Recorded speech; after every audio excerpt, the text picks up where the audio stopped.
have another topic? Yeah, I was gonna. 'Cause a long time ago, we spoke about the idea of like dishonoring whether it's your friend or your partner, or whatever. Idea of speaking against someone. And I think that's like a very underspoken, It's a fact, like bro. violation in a relationship, whatever. A friendship, Yeah, bro, just life. So I was gonna read an example, something somebody said.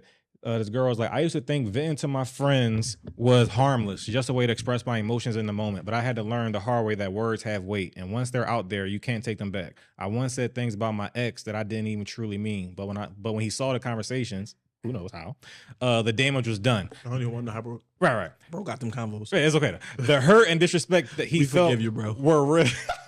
That he felt were real, and our relationship was never the same after that. The experience that taught me the lesson I never forget. As women, our emotions might feel temporary, but the impact they have on a man's trust isn't. Men deal in what is and not what could be, and making someone you love look bad to others is a betrayal that's hard to come back from. Nigga. I'm grateful that I learned that then, because I'm now in my current relationship, I know better, and I protect what we have, speak with intention, and handle my emotions in a way that doesn't cause unnecessary harm. Growth isn't always pretty, but I'm thankful. Shout out to that. Shout out to her. No, it's funny because she said something that was key, the betrayal aspect of it. Men understand that a lot of men get respect based on their character. So if you are cooking a man's character as the closest person to him, so this is the part that women don't understand why their words hold weight, right? Your words don't hold weight because they're harmful. Like we could pretty much, you say it to a man after a while, he could just drown you out. I don't give a fuck. I don't give a fuck what you're talking about. Right. When you start saying it to others, their ears are not as firm to blocking out and filtering what's hurt and pain and what's fact. They just taking everything in for what it is with no strainer. You follow what I'm saying? Just straight. So when you diminish a man's character, you essentially change how someone view him and they lose respect for him. And I always say you can tell, even as a man, you can tell if a nigga talk about you by way of how his girl view you, essentially, because if you come around and she just show no lack or no type of, she don't gotta admire you or no shit like that, just a friend level of respect. But if she seem irritated every time you come around, that's because he's venting to her about the shit you irritate him about, and a woman can't hide if she don't have a good poker face. But getting all the way back to it, essentially, is like the weight of y'all words is because people look at it like you the person that we're gonna lay next to, you the person that we are talking to, you the person that get to see every side. So if you saying it gotta have some type of truth to it. So you could just be making a statement because you mad, and it could be some type of truth, but at the same time, it could be something that's so far his vulnerableness that only you should be knowing it, that you saying it to them because you not understanding the depths in which they are receiving it, right? So now you embarrassing this man in a way that y'all can't come back from because they don't respect him. And it's easy for you to re-respect the person because you saying it out of anger. You never really didn't respect them, but for them, the people you love don't always re-respect your partner. So that's why I say journal about it or get a therapist. Like, I don't say do couples therapy. I say get a therapist or journal about it. Write that shit down. Or go talk to somebody that don't know him, don't know you for real, and you could just go ahead and do what you got to do, say what you got to say, get it off your chest. But when you start talking to I don't care if it's your mom, his mom, you could change the way his mom see him. He could change the way your mom see you just by way of always talking about your business. Learn how to keep your problems in the house and deal with the problems in the house. Like, I'm big on that. It's like, if I'm ever going outside of my house for advice, I'm going for advice about what I could do better. I ain't about to present what they did and what I did and try to say, so who you think was right or who you think was wrong? It's more so like, look, man, I draw. Like, I said this. What she do, it don't even matter. This is what I did. This is what I said. How you think I should have went about it? Versus me trying to create that community, feeling like, all right, who else gonna agree with what I'm saying or how I approached it? I'm looking for somebody that's gonna give me a perspective and for me to approach it differently, because why? I want to come back with a solution. Other than that, everything stays inside the house. I'm not going to nobody. Or if you're gonna talk to somebody, go to somebody that love them, that's gonna give you a reverse perspective. Like if you like, all right, well, such and such did this or said that. Oh no, he only said this because she only said this. So now that you're going to somebody that can give you a clear and concise conversation that's not emotion driven, so that you can receive what's being said to you and retain it without it being somebody that's just going to throw him farther under the bus or throw her farther under the bus. But since we are talking about women, since we're just throwing him farther under the bus, because y'all don't understand, man, you can't take that shit back. You can't undo it. Yeah, and also before I give my other example, I know another time we was talking about like, is even you've been in a situation where people came to you by somebody that you know, and you was like, "Whoa, you need to kind of funnel this information because I don't need to hear about certain shit." Absolutely not. Yeah, you always cut it off. Let people vent to me about people, especially people I care about. I don't want to hear gossip at all. But if you vent to, like, say if two of my people's in a relationship and the girl want to call me, no, you're not allowed to vent to me about my homies. You follow what I'm saying? I'm glad you even brought that up because I got 2 points on me, but you're not allowed to vent to me about my homies. The fact of the matter is, if y'all in a situation, I'm not all air. Whatever he chooses to share with me, that's his decision or not decision. I'm a certified relationship coach, and I've coached hundreds and hundreds of people, and I could have a solution, but it's not my place. So I feel like people don't need, y'all got to learn how to shut that conversation down when it comes to you, even if it's not two of your friends that might be in a relationship. It could just be two of your friends in general. If you're not going to be an advocate for creating a solution, you need not be listening to that. And you got to understand that that creates a sense of division and divisiveness amongst your camp and your unit when you have somebody that's able to get in your ear about another person. And it's like, I don't play them games. I do not. And the reason I do that shit is because what you just mentioned is not, what if this person don't even want me to know this? So you might have the best intentions, you might be calling, but you putting chinks in your armor unintentionally, because if it's not me and it is somebody that want to get all this information, if it is somebody that don't got the best intentions or interest for what y'all situation, now you just created a hole that can never be patched up. And when your partner find out about it, that is betrayal. That's betrayal. Like, you know what I'm saying? And what I was gonna say too, just in general with venting, I don't vent to girls about my homies. Never. I don't even let girls have an opinion on my friends. Don't even, if you could compliment my friends on, oh, what your friend is doing is dope. That's cool. It ain't got to be too high to where those like, but you ain't got to like, because it happens subtly all the time. I've seen it where they're like, they'll subtly put you out. Why you should be doing more like Q, or you should be doing more like Ricky, or you should be. So now they got you sizing your homie up. And unintentionally. You're not even trying to, but, oh, Ricky sneaks was cute. Oh, Q had on that nice hoodie. Now you looking at Ricky and Q with a whole different perspective because they subconsciously planted a seed that made you look at your homies in a way that you never.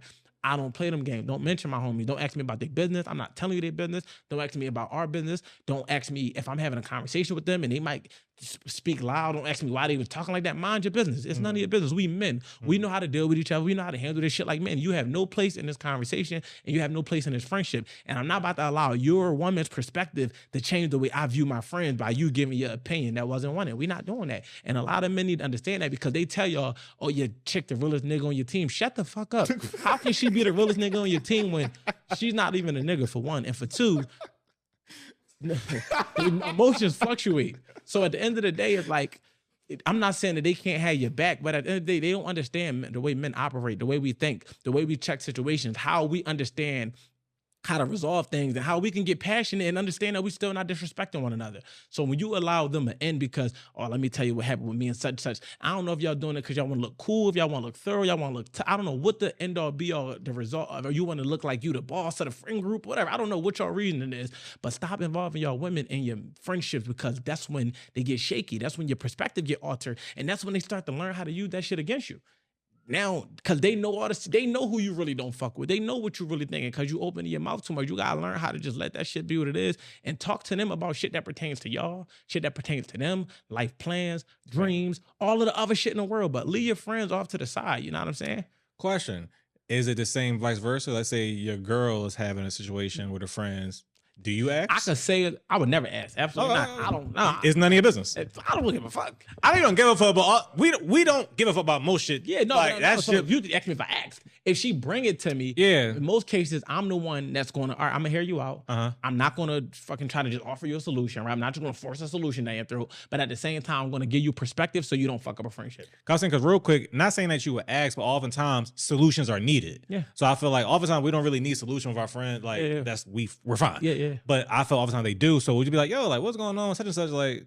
I'm never presenting it. But in the event that I witness something, in the event, because I'm big on unity, if I see something that's not that big a deal, and you present it to me, I'm definitely going to offer you some type of perspective. I don't give people solutions. I'm going to give perspective. All I'm going to do is broaden the board. You've been looking at this one square. Let me show you that it's 10. And if the other 9 still look like the one, then you don't need my solution. You have it.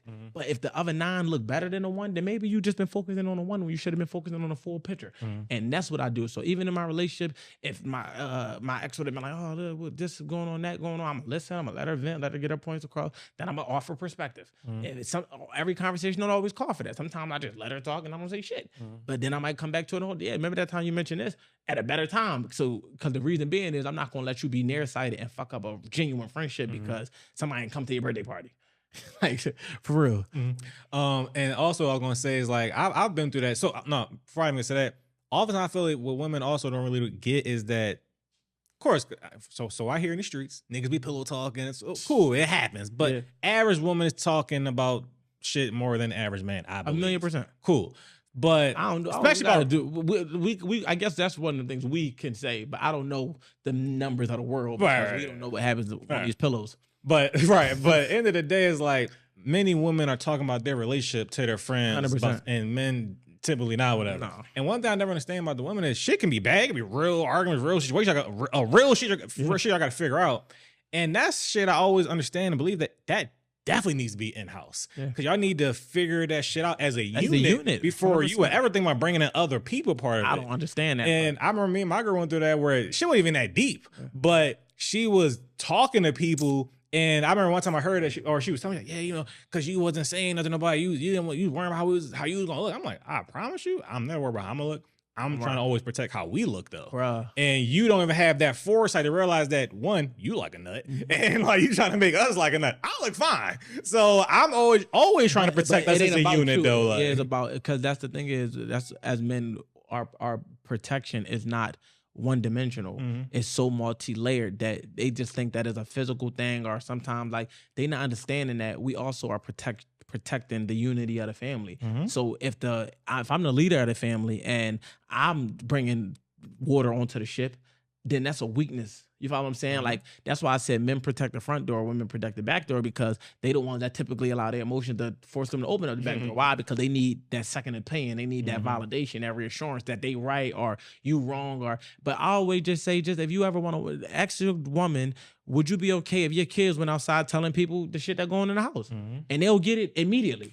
Oh, shit. Because they'll realize, damn, my parenting is a reflection of me as a mom. So if my kid is going around saying I'm saying this, saying I'm doing that, that would change a lot of the way they parent and the way they view the situation, because they start worrying about how they look. Oh, no, I ain't worried about how I look. I'm worried about how we look. Okay, that's what I've been trying to say this entire time. It's not about how I look. It's about how we look. How I look don't matter. How we look does matter, because that's a product of me being a leader of everything that we got going on. So if I'm running around telling everybody our business, then who's protecting us? If I'm telling... We're going to talk about this on a whole nother episode because this is the thing, man. Women and men view women only care to protect their image, which is why they think you're trying to protect your image when you don't want them talking outside the house. Men understand that strategically people will use your weaknesses against you. So if you tell them what areas of the relationship is weak, at some point and down the line, it could be used against you. So this is why men say don't talk about it outside the house. It's not because they don't want you to get a second opinion. It's not because they wanted to just be they right, you wrong. It's because they understand that what you say can and will be used against you in some form or capacity. But because y'all care about how y'all look, y'all think that it stops there. So you like, if I tell what happened, they not gonna look at me no different, so it don't matter. You not understanding that they gonna look at y'all different, and you opening up a can of worms that can't be resealed. No foresight. No foresight. So men understand that, but we will really unpack that. So I'm gonna